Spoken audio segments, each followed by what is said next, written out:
nós estamos ligadas, queremos ser respeitadas. Juntas somos mais fortes, juntas somos melhores. Ouçam a nossa voz, é bom saber que não estamos sós. Podemos ser o que quiser. Toda mulher, toda mulher, toda mulher. Olá, no Toda Mulher de hoje, nós vamos falar sobre os impactos da pandemia do novo coronavírus na vida de mulheres grávidas. Eu converso a partir de agora com o Dr. José Paulo Pereira Júnior, gestor da área de atenção à gestante do Instituto Nacional de Saúde da Mulher, da Criança e do Adolescente, Fernandes Figueira, Fiocruz, e com a Rafaela de Souza, ela é cabeleireira e está grávida de quase 3 meses. Olá, tudo bem? Bom dia. Bom dia. Prazer poder conversar um pouquinho com vocês aqui hoje. Rafaela, vou começar com você, né? Você está grávida de quase 3 meses, né? Descobriu a gravidez aí no meio de um isolamento social. Como é que foi para você descobrir a gravidez nesse momento e se isso te preocupou de alguma forma? Foi um susto a mais por não ter sido planejada e no meio de uma pandemia, né? No meio de um isolamento social, foi assim bem complicado. O tempo todo eu fico pensando sobre essa questão do vírus, sobre a formação do bebê e tudo mais. E você está fazendo o tratamento, acompanhamento pré-natal, diante dessa questão? Imagino que tenha um certo medo, até mesmo de ir ao hospital. Como é que você está lidando com isso? Eu faço pré-natal pelo SUS, né? E assim, bate um medo, mas eu tomo todos os cuidados possíveis porque tem que fazer, né? Eu não posso deixar de fazer o pré-natal, de ter o acompanhamento do meu bebê, de saber se está tudo bem. Então, eu tomo todos os cuidados possíveis, com álcool em gel, lavar as mãos, usar máscara, não tiro a máscara de jeito nenhum. E tomo todos os cuidados possíveis que eu possa tomar. Doutor José Paulo, eu queria entender um pouquinho qual é a situação com relação às grávidas. Existe alguma recomendação específica da OMS? Elas estão no grupo de risco ou não? Toda gestante é considerado um grupo de risco, até porque a mulher ela não passa a vida inteira dela grávida, né? Hoje em dia o pessoal está optando por ter 1, 2, 3, 4 filhos no máximo e, na verdade, isso compreende um período da vida de 10 meses. Para a OMS, para o Ministério da Saúde, para nós na Fiocruz, a gestação ela é um fator de risco pela própria natureza da sua mudança clínica, ao mesmo tempo que a gente espera que a paciente entenda que ela também precisa tomar todos os cuidados como a gente recomenda para a população geral. Então, é muito bacana, porque a Rafaela já falou já dos 3 principais, e a gente poderia acrescentar um quarto, que é a questão do isolamento social. Então, evitar áreas de grande adensamento populacional, por exemplo, supermercados na hora do rush, os próprios meios de transporte na hora que tem muita gente circulando, e evitar também ficar passeando pelos locais da moradia, principalmente tentando ficar em casa. Então, a questão do isolamento social, para nós, ela ainda é muito cara. A gente sabe que depois de quase 90 dias, a gente já não aguenta mais ficar dentro de casa, mas ainda faz parte das 4 principais medidas de proteção para a gestante e para a população geral em relação a essa doença. Rafaela, como é que é a sua situação em casa, né? Você falou que você está em isolamento social, mas você vive com outras pessoas. Essas pessoas também estão em isolamento, estão trabalhando. Como é que está essa rotina em casa? Então, as pessoas que moram comigo, todas trabalham. O meu namorado, ele está trabalhando com a carga horária reduzida, então ele trabalha dia sim, dia não. Mas todos trabalham, então basicamente só eu que estou de isolamento total, né? Tomam todos os cuidados possíveis de tirar a roupa que usou na rua, deixar o sapato do lado de fora, lavar as mãos, tomar banho assim que chega, botar a roupa para lavar, mochilas, bolsas, tudo esterilizar com álcool. E a gente tenta tomar todos os cuidados possíveis para que isso não venha afetar, né? Doutor, esses são os cuidados básicos que qualquer pessoa deve ter, mas quem vive com uma mulher grávida nesse momento deve ter completamente todos esses cuidados, né? Isso. A gente também recomenda para aqueles que convivem com pessoas idosas, que também fazem parte de um outro grupo de risco, e com crianças, principalmente aquelas crianças muito pequenas, né, que ainda estão amamentando ainda. É muito bacana Programas como o de vocês aqui da TV Alerj mostram que todo o esforço que os jornalistas e as equipes de saúde estão fazendo para orientar a população está tendo retorno. Então, eu fico muito feliz de ouvir a Rafaela dizendo para mim, para nós aqui nesse programa hoje, exatamente tudo aquilo que a gente gostaria que todas as pessoas fizessem nos seus dias a dias, principalmente as gestantes, já que a gente tem um período longo ainda pela frente, infelizmente, e ela precisa tomar cuidado, como ela tem tomado, até o final da sua gravidez, provavelmente. Doutor, agora, esse coronavírus, né, ele é bem novo, ainda está muito inicial, até mesmo a questão dos estudos com relação a esse vírus. Sim. Com relação à mulher grávida, já tem algum estudo que indique que ela pode passar para o bebê ou não? Como é que estão, esses tipos de estudos com relação às mulheres grávidas? A sua pergunta é muito boa, Dandara, porque permite a gente falar para a população de uma maneira transparente e bastante objetiva que nós estamos aprendendo muito ainda, né? É uma doença que, se a gente olhar, ela tem praticamente 5 meses. A gente sabe muito pouco sobre ela, mas alguns dados podem tranquilizar a gente um pouco, principalmente em relação às gestantes. Por exemplo, diferente de outras doenças infecciosas, até o momento que a gente tem disponível da literatura mundial é que a taxa de transmissão vertical, se ela existe, ela é muito pequena. O que é a transmissão vertical? É quando a mãe está grávida e ela ainda está doente e ela passa esse vírus através da placenta para o seu bebê. Então, no caso do coronavírus, as informações que nós temos até hoje, dia 10 de junho, permitem a gente afirmar com tranquilidade que a taxa de transmissão vertical, ou seja, a capacidade da mãe infectar o bebê dentro do útero, ela é muito pequena ou não existe. Rafaela, você chegou a se questionar, por exemplo, se essa era uma possibilidade quando descobriu grávida? Imaginou se isso poderia afetar o seu bebê? Sim, eu penso muito nisso, nessa questão de transmissão. E outra dúvida que eu tenho é de, por exemplo, da mãe contrair o vírus e ter algum tipo de problema na formação do bebê, algo do tipo. Se você me permite, Dandara, eu gostaria de Claro. tranquilizar um pouco a Rafaela que até esse momento a gente não tem, diferente de outras doenças, né, como a rubéola, a zika, a gente não tem informações de que o coronavírus possa trazer algum prejuízo ao bebê. É claro que ainda estão faltando ainda estudos com séries maiores de casos. Os estudos que vieram da China, que foi o primeiro lugar onde apareceu esse vírus, ele tinha números muito pequenos, embora a China seja um país enorme, né?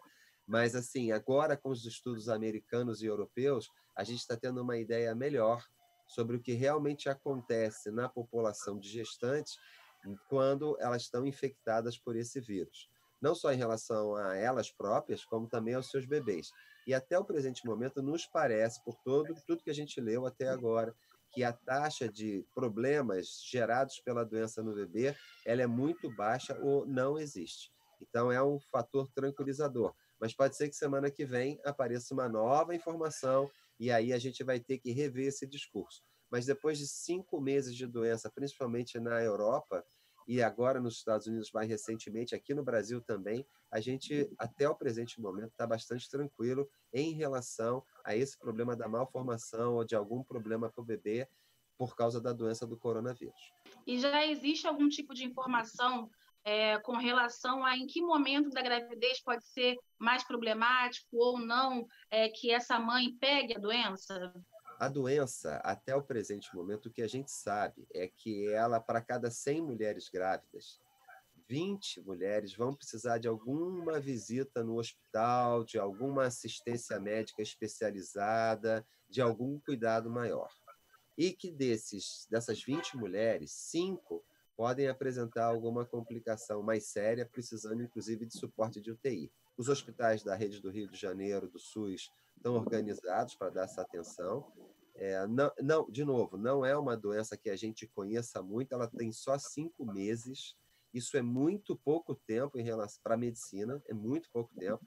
Então, a gente literalmente está aprendendo enquanto a gente vai acompanhando as nossas gestantes doentes e sadias, né? Então, nesse momento, o que a gente pode dizer para vocês é que a gente está fazendo todo o esforço possível para aprender rápido, para trazer algumas soluções para os problemas que a gente já identificou e para, principalmente, tentar proteger esse final da gravidez, aonde é um momento tão esperado, né? O nascimento do bebê, né? Uma nova família se formando, e é isso que a gente deseja ver com saúde, paz e muita tranquilidade, mesmo nesses tempos difíceis.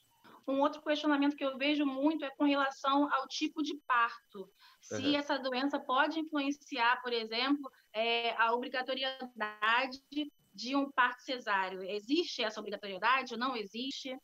Obrigatoriedade não. O Fernandes Figueira, da Fiocruz, ele tem um protocolo onde a gente permite que a via de parto seja inicialmente por indicação obstétrica, ou seja, aquela paciente que inicia um trabalho de parto, que ela está bem, que o bebê está bem, a gente pode tentar evoluir para um parto normal, transpélvico, sem nenhum problema.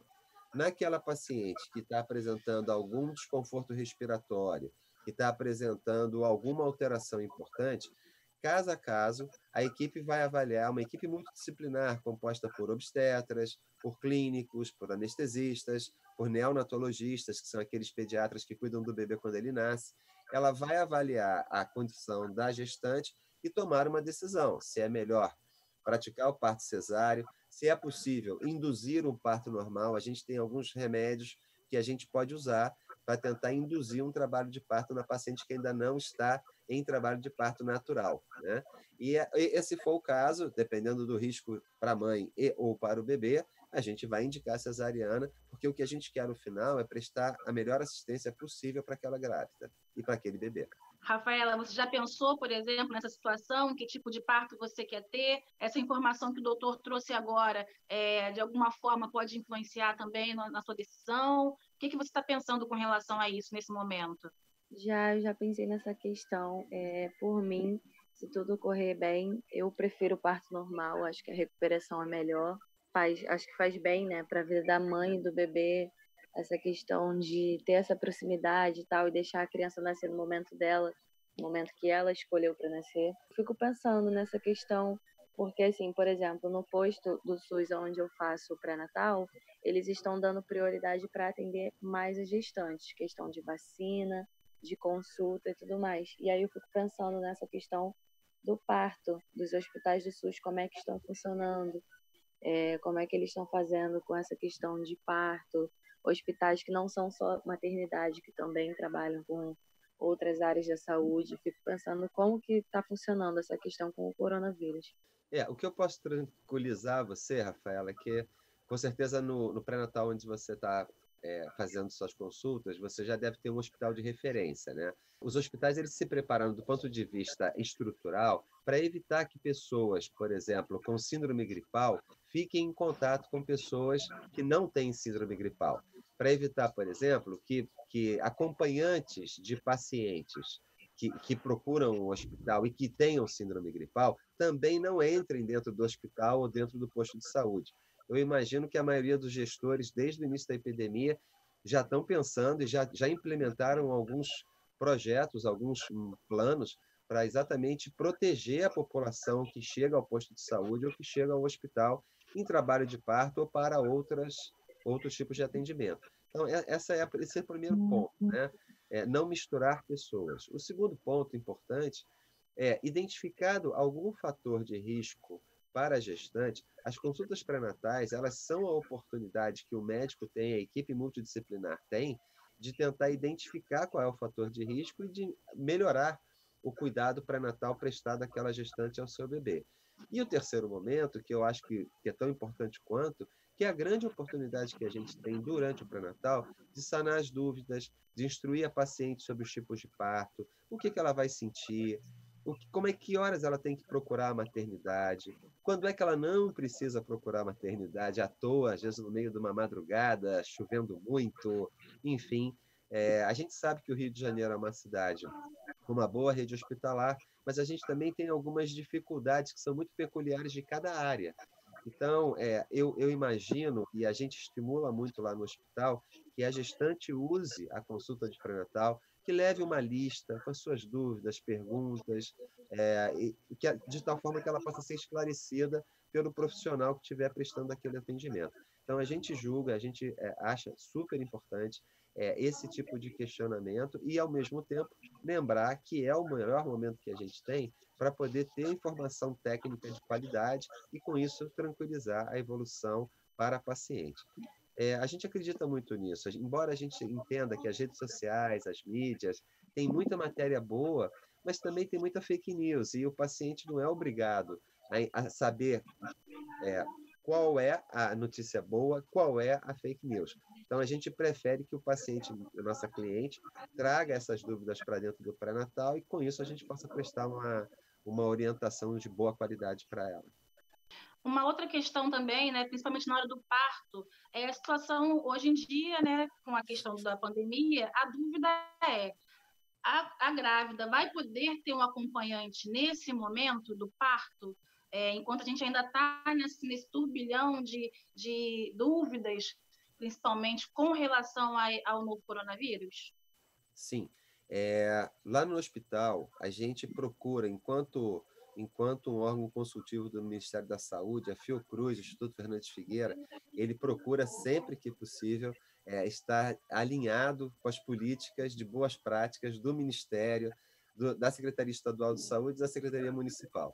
Então, partindo dessa premissa, existe uma lei que permite à grávida ter o seu acompanhante durante o trabalho de parto e depois do parto também.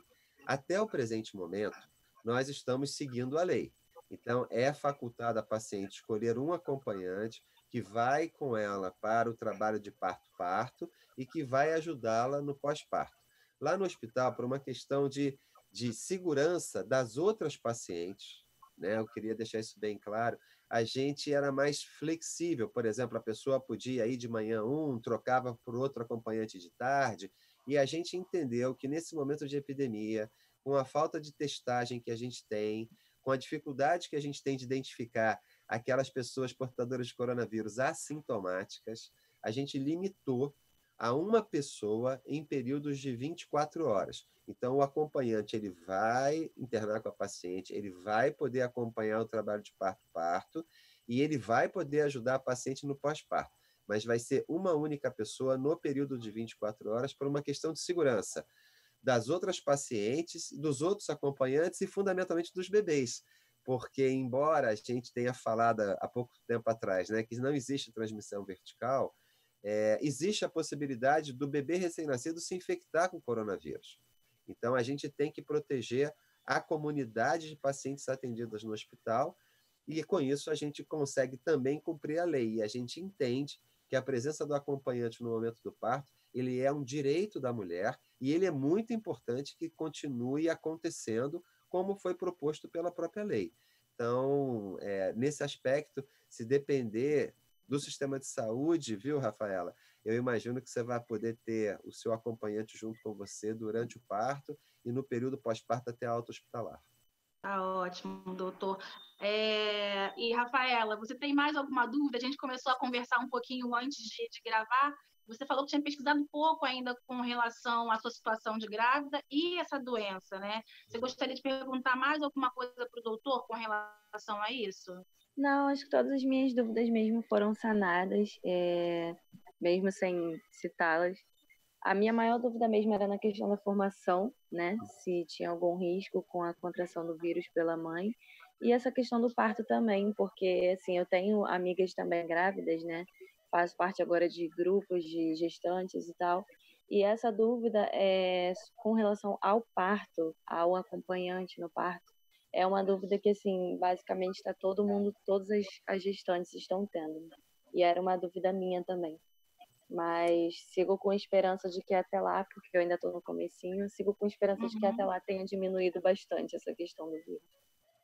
Com certeza. Doutor, o senhor falou muito sobre a importância desse isolamento social, mas a gente está começando aqui no estado do Rio a abrir esse isolamento, né? A liberar um pouco já alguns tipos de serviço, já está liberando bastante coisa.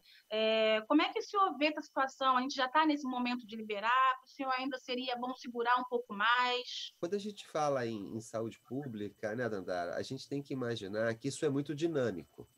Então, assim como a gente viu em outros países, assim como a gente está vendo em outros estados, em outras cidades do Brasil, esse procedimento de reabertura da economia, ele deve passar segundo a lei, né, que nós temos aqui no Brasil, ela é de responsabilidade dos prefeitos e, secundariamente, dos governadores e, em última instância, do governo central. Nós entendemos que o prefeito do Rio de Janeiro tem uma equipe competente, ele sempre fala, né, com relação à equipe, ao time científico dele, assim como eu imagino o nosso governador também, né? E isso faz com que essas políticas de reabertura da economia se deem baseados em informações técnicas.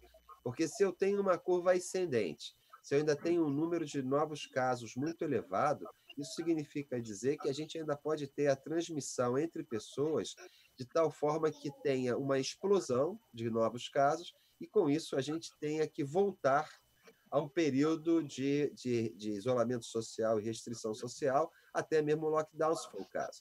Porque se os números de casos começam a subir de uma maneira muito, muito acelerada, o sistema de saúde não comporta um atendimento elevado de muitas pessoas simultaneamente.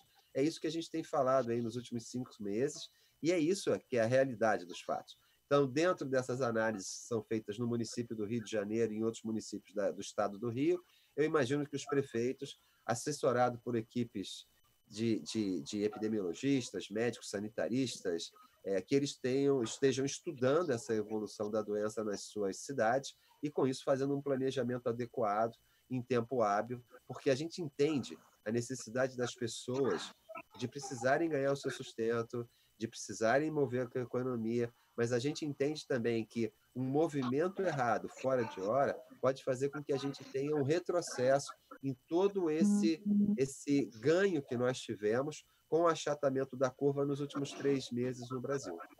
Essa questão de flexibilização me surgiu numa dúvida aqui agora. Por exemplo, o posto, né, o centro de saúde onde eu faço pré-natal, eles estão priorizando gestantes para tudo. E com essa questão de flexibilização, o SUS, ele vai ter alguma flexibilização também? Em relação ao quê? A atendimentos gerais de outras pessoas, por exemplo, lá no posto tá priorizando as gestantes. Muito Isso. boa pergunta. A gente entende, eu sou médico, né? Eu sou ginecologista obstetra, mas eu também sou médico. Eu tenho as minhas pacientes que ficam doentes, eu tenho pessoas da minha família, né? Que têm pressão alta, que têm problema de diabetes, que têm outras doenças que precisam ter um atendimento médico adequado. Num primeiro momento, o país, né, o Estado e o município do Rio se prepararam para essa doença. A gente conseguiu alcançar o objetivo principal, que era diminuir a aceleração de novos casos na nossa cidade, no nosso estado e no nosso país. Com isso, a gente teve um tempinho para se organizar. Eu imagino que, na medida que os governantes começam a preparar esse plano de relaxamento do isolamento social e do retorno às atividades, também está contemplado um retorno também a nível dos postos de saúde, dos hospitais, dos atendimentos regulares para outras doenças. Isso seria uma lógica, né? Na medida que eu consigo entender melhor a dinâmica da doença na nossa cidade, eu consigo voltar a atender outras doenças, trazer profissionais que estavam desviados de função para atender o coronavírus de volta para suas unidades originais. Então, com isso, os clínicos, os infectologistas, e com isso, a ideia, a tendência é que os postos de saúde, os hospitais comecem a voltar paulatinamente, lentamente, mas voltar para as suas rotinas iniciais. Assim, as pessoas que precisam de atendimento com endocrinologista para diabetes ou com cardiologista para hipertensão, espero em breve tenham de novo as suas consultas agendadas. Muito boa essa pergunta mesmo, Rafael. Imagino que essa seja uma dúvida de todos, né? Realmente, com alguns atendimentos prioritários, a gente vai começar a voltar aos atendimentos de uma forma geral, né? Eu queria muito agradecer a participação de vocês aqui no programa Toda Mulher de hoje. Fiquem com saúde, se mantenham com saúde nesse momento difícil, né? Que todos nós estamos vivendo. Foi um prazer conversar com você. Espero que a gente tenha ajudado um pouquinho. E dizer para você que eu espero que você tenha uma ótima gravidez e que quando for a época do seu bebê nascer, que isso tudo já tenha acabado, né? Foi um prazer, Dandara, mais uma vez, atender a solicitação de vocês, dizendo que o Instituto Fernandes Figueira, da Fiocruz, está sempre às ordens para a TV Alerj, né? E de tal forma que a gente possa continuar esclarecendo a população e, com isso, trazendo um pouco mais de tranquilidade nesse momento tão difícil que o nosso Estado está passando. Obrigada, Rafaela. Obrigada mais uma vez, doutor. E obrigada a você também que nos acompanhou até agora. Se quiser rever esse programa, acesse o site alerj.rj.gov.br. Saúde e até a próxima. Nós estamos ligadas, queremos ser respeitadas. Juntas somos mais fortes, juntas somos melhores. Ouçam a nossa voz, é bom saber que não estamos sós. Podemos ser o que quiser. Toda mulher, toda mulher.